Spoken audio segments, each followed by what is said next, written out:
Bom dia a todos. A gente vai ler hoje do Caminho, Verdade e Vida, o item 105. Nem todos.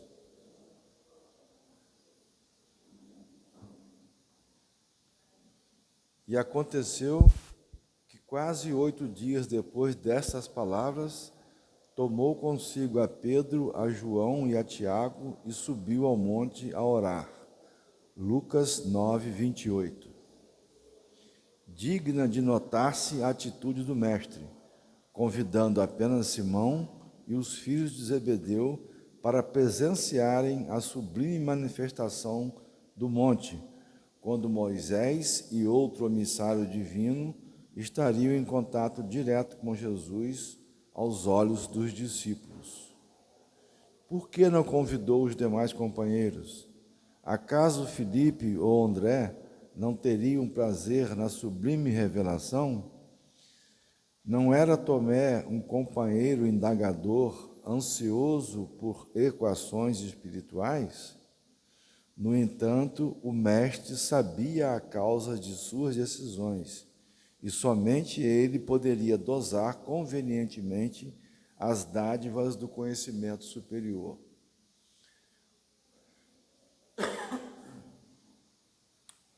O fato deve ser lembrado por quantos desejem forçar a porta do plano espiritual.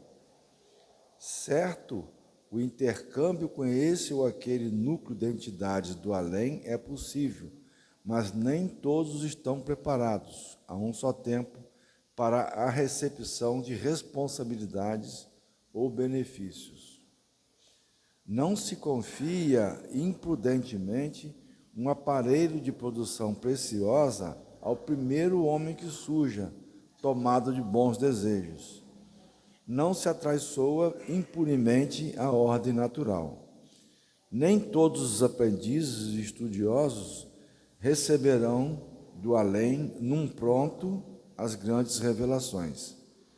Cada núcleo de atividade espiritualizada deve ser presidido pelo melhor senso de harmonia, esforço e afinidade. Nesse mistério, além das boas intenções, é indispensável a apresentação da ficha de bons trabalhos pessoais.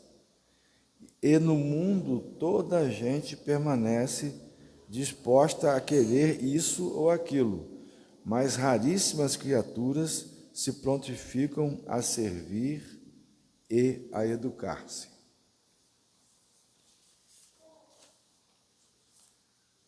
Vamos à nossa prece inicial, então. Pai Celestial, agradecemos a oportunidade de nos reunirmos em Teu amor e sabedoria.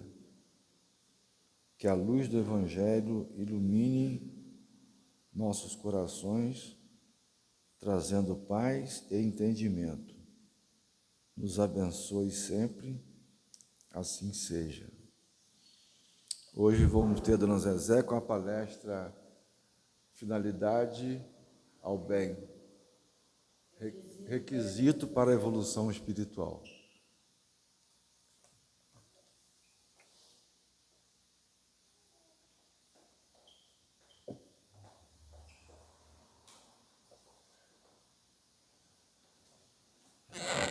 Bom dia a todos.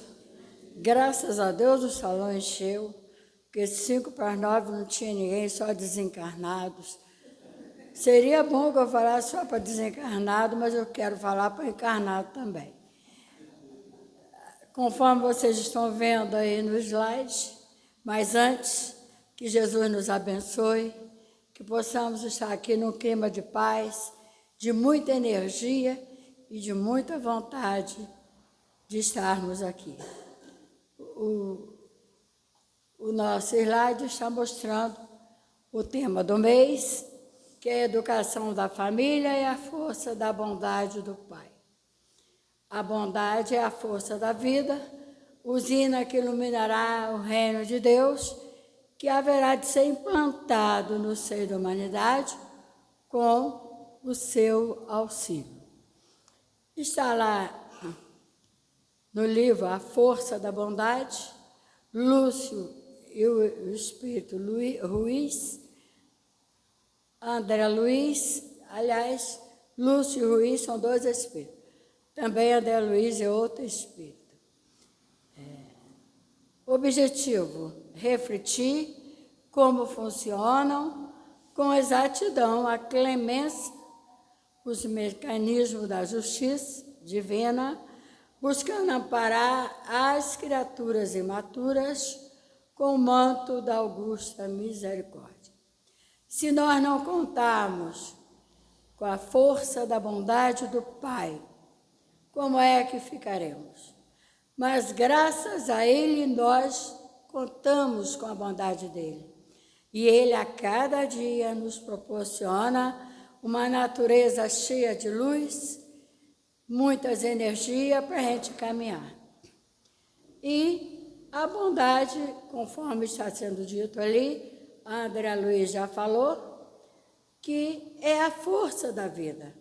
Aquele que é bom, ele tem força, ele tem coragem, ele busca, e a usina que iluminará o reino de Deus, que é a bondade, a força da vida, que haverá de ser implantado no seio da humanidade com o seu auxílio, né? Até agora a gente não tem essa bondade total no planeta, mas chegará um tempo que nós teremos. Aí alguém diz assim, mas nós vamos encarnar, desencarnar, voltar, encarnar, desencarnar, até a gente atingir essa perfeição, essa força da bondade, para que a gente possa conviver aqui verdadeiramente como irmãos. E isso está também abrangendo a educação da família. Porque para haver bondade no mundo, é preciso que nós eduquemos nossos filhos, netos e bisnetos, porque nós que estamos aqui já vimos uma parte do que acontece aí. Mas as crianças, em forma de filhos, netos e bisnetos, ainda vão ter condição de ver. Mas se a gente não educá-los, como é que vai ser, né? E eles precisam ser educados, os pais mostrando o bem que eles têm que fazer para que eles tenham essa força da bondade do Pai sempre presente. E o objetivo desse tema do mês é refletir como funcionam, com exatidão e clemência, os mecanismos da justiça divina, buscando amparar as criaturas imaturas com o manto da augusta misericórdia. Refletir como funciona com exatidão e clemência o mecanismo da justiça divina. Todos nós estamos sob a justiça divina. E se a gente não refletir a cada dia que o Pai é bom, que o Pai é aquele Pai amoroso que está sempre nos perdoando, nós não teremos com exatidão o entendimento dessa clemência e o mecanismo da justiça divina. Por isso, a justiça divina busca amparar as criaturas imaturas que ainda não pensaram nisso. Que a gente tem um monte por aí que não pensa na justiça divina. E com o manto da augusta misericórdia, que é a misericórdia do Pai, protegendo cada um de nós. Vamos prosseguir, porque tem mais slides. Lugar do bem. Segundo Michel de Montaigne, ele diz que o lugar do bem não está nos livros, mas nas boas ações, e são excelências que desde os gregos denominamos virtude. A necessidade de procurar agir bem faz da virtude a encarnação dos nossos próprios valores pelos quais deveríamos devotar uma boa parte do tempo de nossa vida. Observamos aí que o companheiro Michel tem razão. Sabemos que os livros é para aprendizagem, para o conhecimento, para o desenvolvimento intelectual. Tem livros que trazem o bem. Os livros espíritas trazem para nós ensinamento do bem. Mas tem uma maioria que ele, na época que falou isso naturalmente, ele não tinha acesso a um livro espírita, então ele fala, ele já falou, porque ele já partiu há muito tempo, que lugar do bem não está nos livros. Mas como que a gente vai aprender se a gente não tiver o bem do livro nos ensinando? Uns nos ensinam como agir aqui na matéria, mas outros ensinam.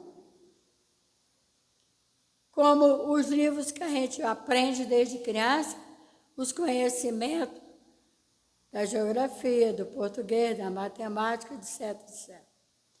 E outros que a gente tem às mãos aí, os nossos livros espíritas, que só nos falam do bem. Então, ele diz que isso é uma excelência que desde os gregos denominamos virtude. O que a gente denomina virtude? O bem. Ele, lá na Grécia, se conhecia o bem como uma virtude, e é realmente. Aquele que faz o bem é virtuoso, né? E a necessidade de procurar agir no bem faz da virtude a encarnação dos nossos próprios valores. Se nós pautamos no bem, todo mundo que nos olha vê que nós temos valores pelos quais deveríamos devotar boa parte do tempo de nossa vida. Devotar boa parte do tempo da nossa vida a quê? Aos nossos próprios valores. Principalmente o valor que damos ao bem. Aquilo que fazemos de bem tem que ser valorizado. Aristóteles e a virtude. Segundo Aristóteles, a virtude é uma maneira, uma disposição adquirida de se fazer o bem, o melhor possível. Olha bem, tanto Michel de Montaigne como Aristóteles falam a mesma coisa sobre o bem. É o fim último que todo ser humano busca e que tem valor em si mesmo. Então, quando nós buscamos o bem, nós nos sentimos valorizados por essa condição de fazer o bem. Sendo o objetivo de todas as ações. Então, quando a gente faz o bem, nós estamos valorizando as nossas ações. Ainda para Aristóteles, o bem comum ou o bem de todos é o objetivo final de uma sociedade. Ainda não está sendo, porque nós estamos vendo muita maldade e muita gente não fazendo o bem. Dizendo, vá trabalhar, vai fazer como eu fiz, quando a gente não sabe o porquê daquele que precisa estar passando pelo problema da necessidade. Então, como a gente não sabe, calemos as nossas vozes e façamos o bem. Então, o bem é o objetivo de todas as nossas ações. Ainda para Aristóteles, o bem comum ou o bem de todos é o objetivo final de uma sociedade, ou seja, aquilo que todos os seus membros desejam alcançar em conjunto. Então, nós ainda não estamos vendo as sociedades alcançando o mesmo objetivo, mas muitas estão fazendo bem. Muitas criações de locais onde se faz o bem. A nossa casa aqui é um desses locais que faz o bem, que alimenta, que ajuda, trazendo esse alimento espiritual para que a gente possa desenvolver o nosso lado mental e o nosso lado de fazer o bem. Se sairmos daqui, vamos encontrar outras casas onde se faz o bem. Então, a gente já vê que o bem está caminhando, que o bem está abrindo portas, mas ainda está meio necessitado de mais coragem daqueles que precisam fazer o bem. É o ponto em que os interesses individuais se encontram, se combinam com o benefício de todos e não apenas de alguns. Quem fala isso é Érica Nicômaco. O livro dela é Poética de Aristóteles. Então, ela trata de toda a informação que Aristóteles trouxe lá na Grécia Antiga para nós. E ela juntou e fala de tudo o que Aristóteles falou sobre a virtude. Porque fidelidade ao bem é requisito para a evolução espiritual. Porque promove a estabilidade, o crescimento e a conexão com a natureza do bem.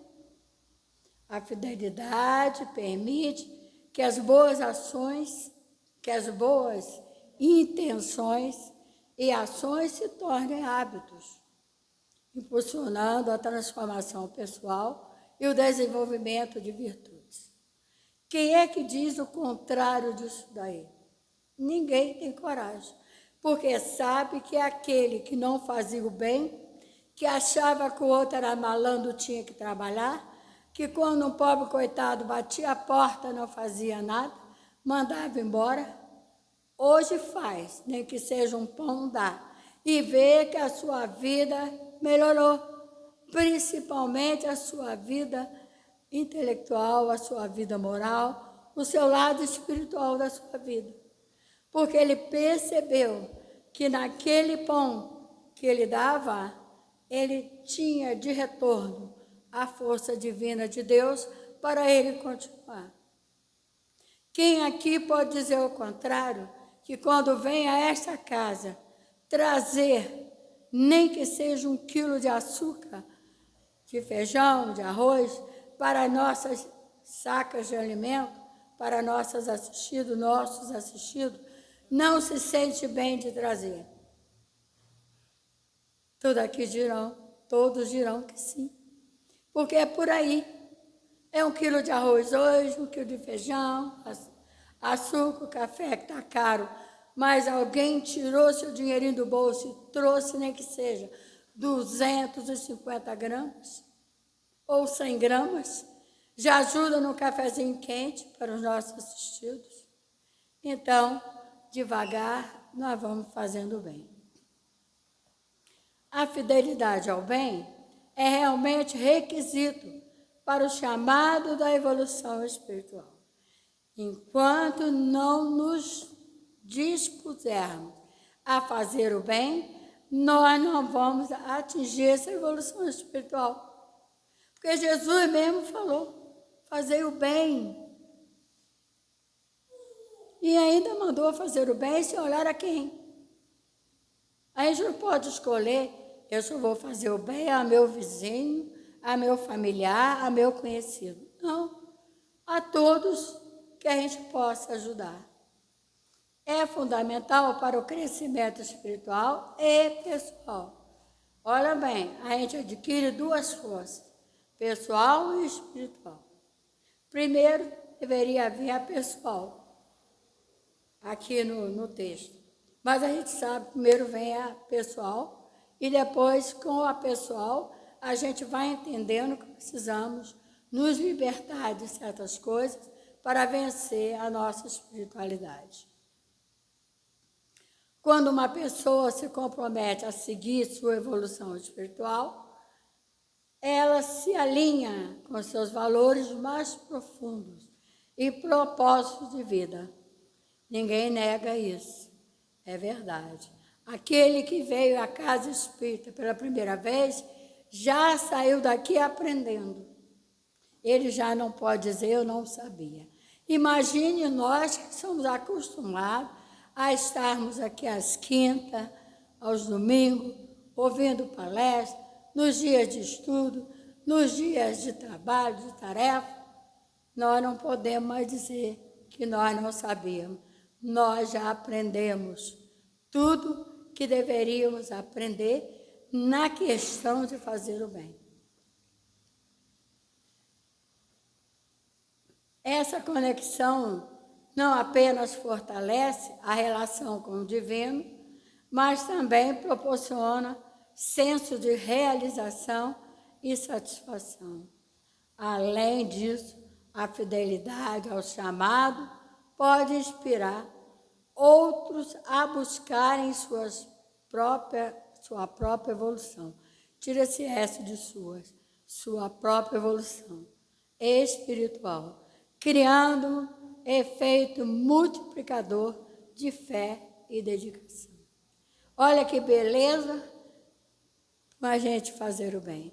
Existe um livro que fala de um menino que bateu a porta de um mecânico, e ele era um mecânico que não gostava de fazer nada em prol do outro.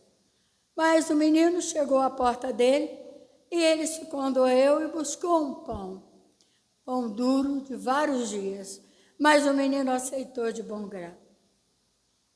Quando chega esse homem, desencarna, e no mundo espiritual, ele vai ver que ele tinha uma luzinha muito longe e quer saber por quê, e é explicado a ele: um pão que você deu a um menino faminto. Renasce esse homem e o menino renasce logo depois de ter desencarnado um tempo depois e se torna pai desse mecânico que deu a ele o pão. Olha bem como é maravilhoso se fazer o bem. Só vai trazer para nós ajuda na matéria e mais além no mundo espiritual. A tônica da mensagem anterior. A tônica da mensagem anterior, fidelidade ao bem, requisito para a evolução espiritual, é interessante, porque nos chama a atenção para uma realidade muito comum em nossos dias, a realidade da omissão. Quantos se omitem e não fazem o bem? No Novo Testamento encontramos essa advertência: oxalá fosses frio ou quente, mas porque és morno, nem frio nem quente, estou para vomitar-te de minha boca.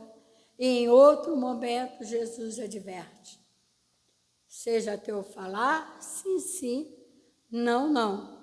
O convite a deixarmos a omissão, é uma firmeza à fidelidade do bem. Porque se nós podemos fazer o bem, façamos, porque é dessa forma que evidenciaremos nosso caráter. Então, aí está. Porque não devemos ser omissos. Se podemos dar, damos. Se não pudermos, existem recursos muito melhores, que é levantar os olhos para o céu, fazer uma prece e pedir ajuda por aquele que pediu e a gente não teve o que dar. E não falar, vai trabalhar vagabundo, porque nós não temos nada com a vida do outro.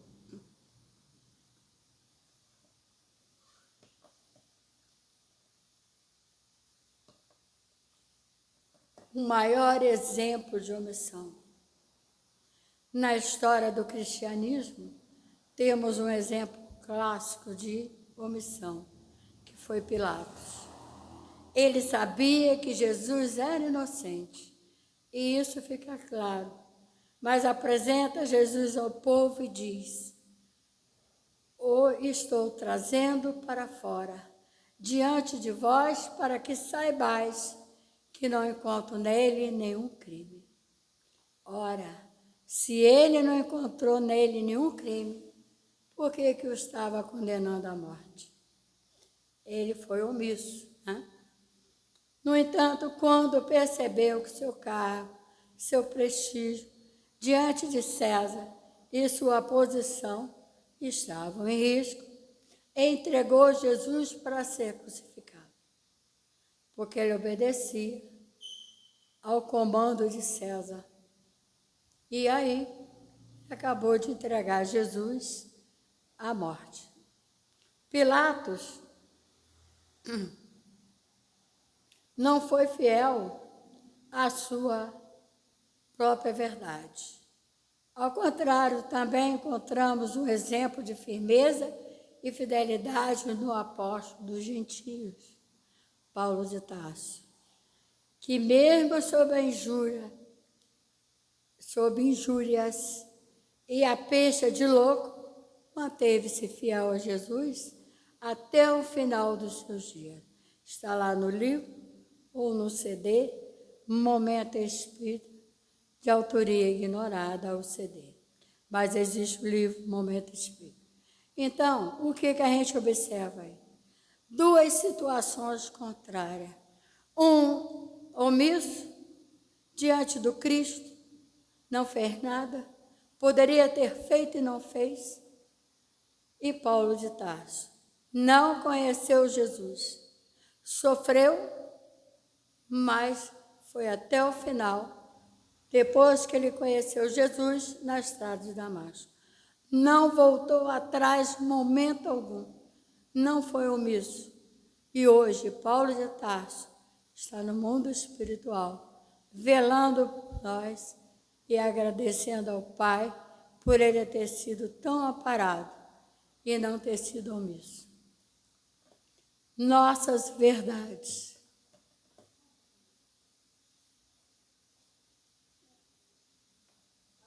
Quase passando, mas vamos lá. Eu não estava podendo ver que lá está atrapalhando o relógio, lá, a janela. 9. Isso aí. Então, obrigada, vocês vão. Nossas verdades. Elas devem ser defendidas com coragem e fidelidade. Elas devem ser defendidas com coragem e fidelidade. A nossa religiosidade. Nossa posição deve ser bem definida. Ficar, como diz o povo, em cima do muro ou lavar as mãos não nos é confortável.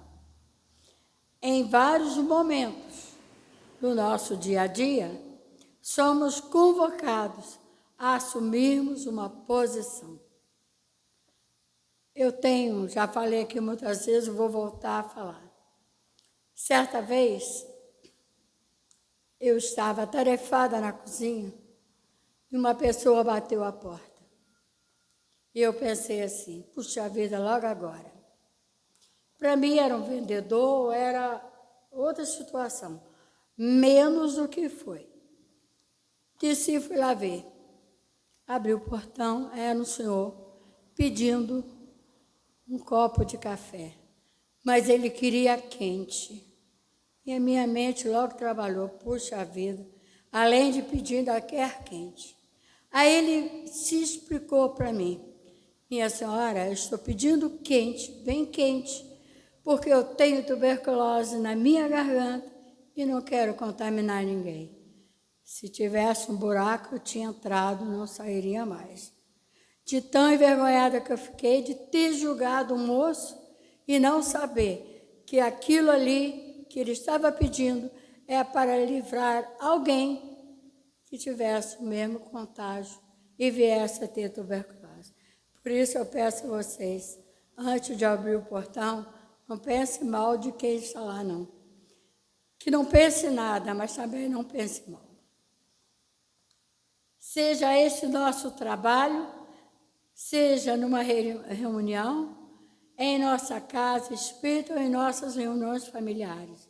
Infelizmente, com a ideia de não ferirmos os outros, preferimos omitir para ficarmos bem com todos.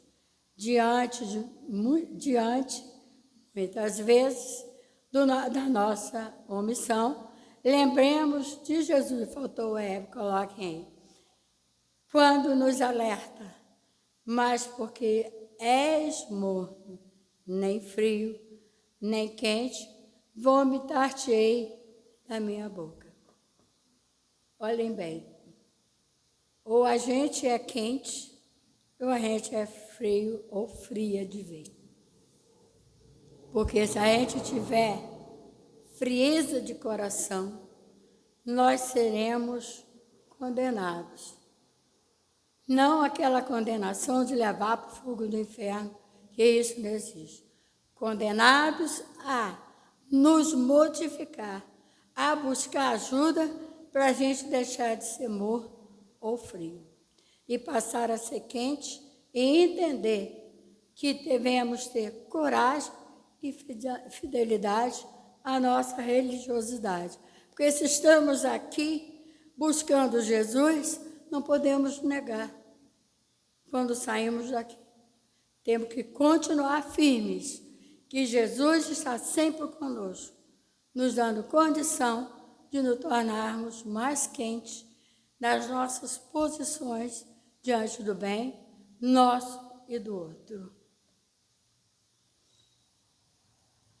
Sede perfeitos. No capítulo 17, Sede perfeitos, item 3, o homem de bem, Kardec, relata como deve ser um homem de bem. Ele começa nos alertando. O verdadeiro homem de bem é o que cumpre a lei de justiça, de amor e de caridade, na maior pureza.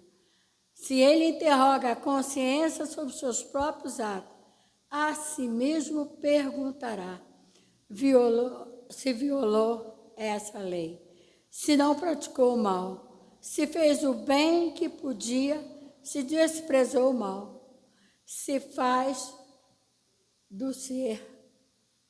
Peraí, vou voltar aqui. Se desprezou o mal, se fez todo o bem que podia, se desprezou voluntariamente alguma ocasião de ser útil, se ninguém tem qualquer queixa dele.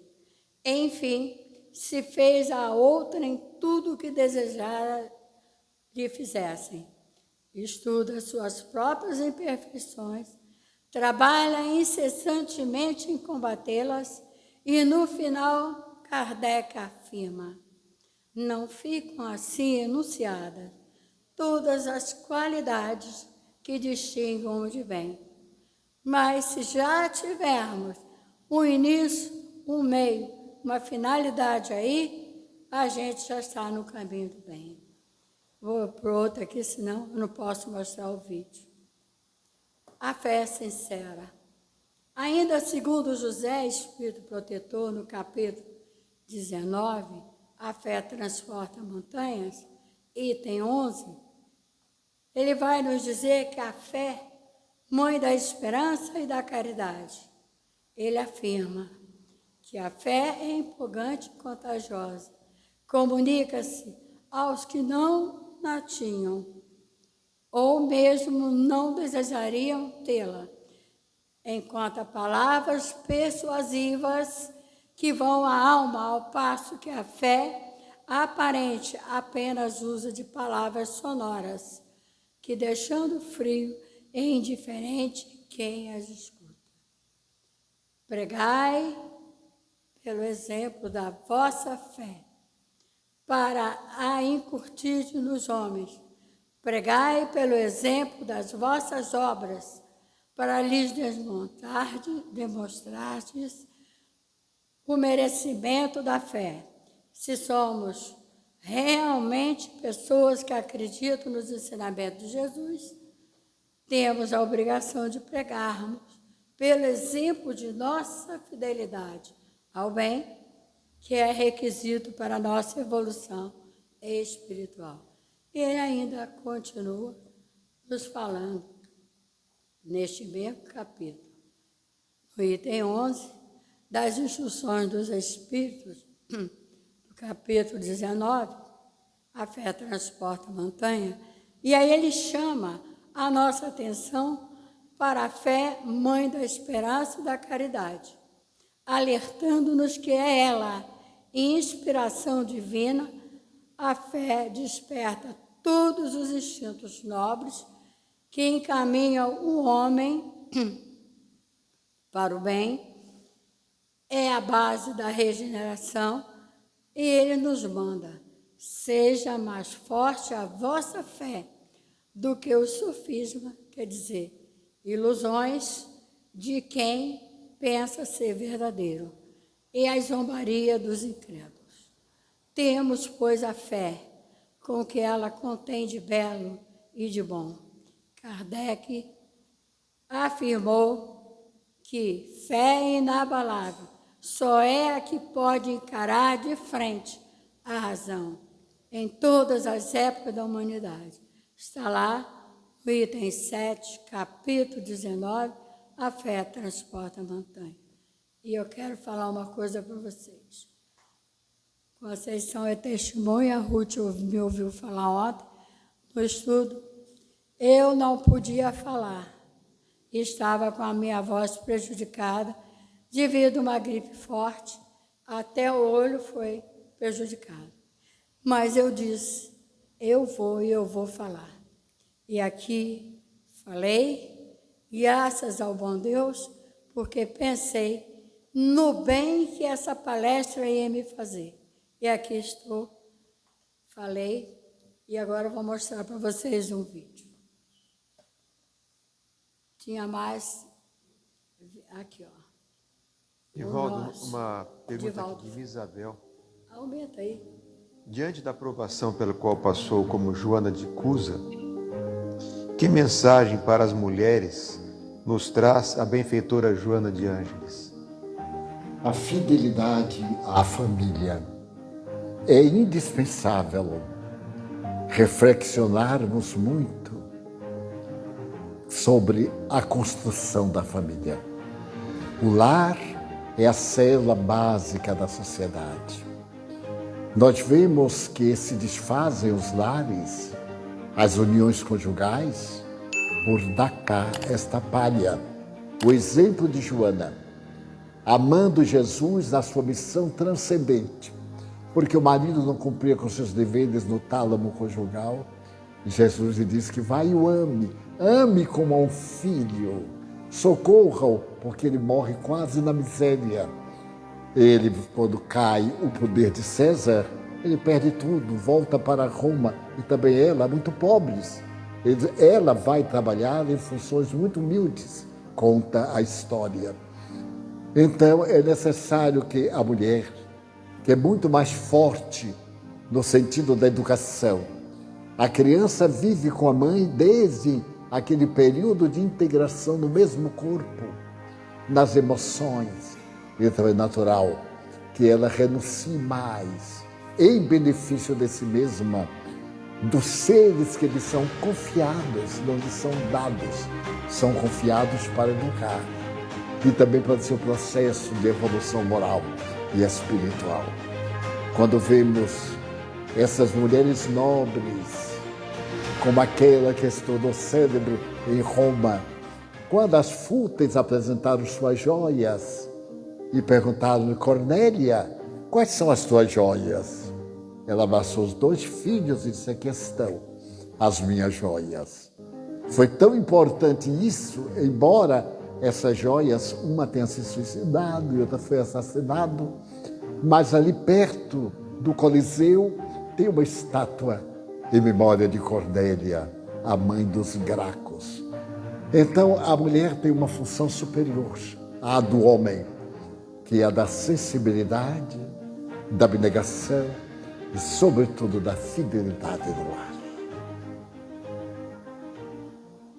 Talvez alguém esteja pensando, porque esse vídeo já falando explicitamente no bem, porque fidelidade também dá para a gente entender que é fidelidade à educação familiar, para que possam nossos filhos aprenderem com a gente a fazer o bem. Que Jesus nos abençoe.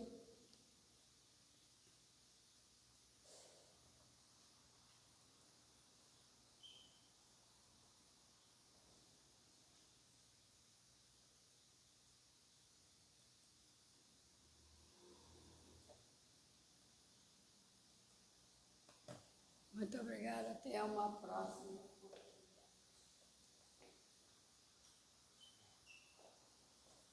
Muito bom ver a Dona Zezé restabelecida, trazendo essa mensagem, essa bela mensagem. Reforçar o nosso convite, que é sempre feito no sentido da visita que devem fazer à nossa livraria, né, para observar os exemplares que nós temos à disposição, sem o compromisso de adquiri-los, mas pelo menos para uma visita ao nosso amigo Fernando. Lembrar que aqueles que sentirem necessidade do passe individual, após a prece final, permaneçam no salão, serão convidados à nossa sala de passe. Vamos à nossa prece final. Senhor Jesus, Mestre querido, agradecemos a Tua presença e proteção durante este momento. Que os bons espíritos continuem a nos envolver em luz e que possamos levar a paz do Evangelho para nossos lares. Que assim seja. Bom domingo a todos. Vamos em paz.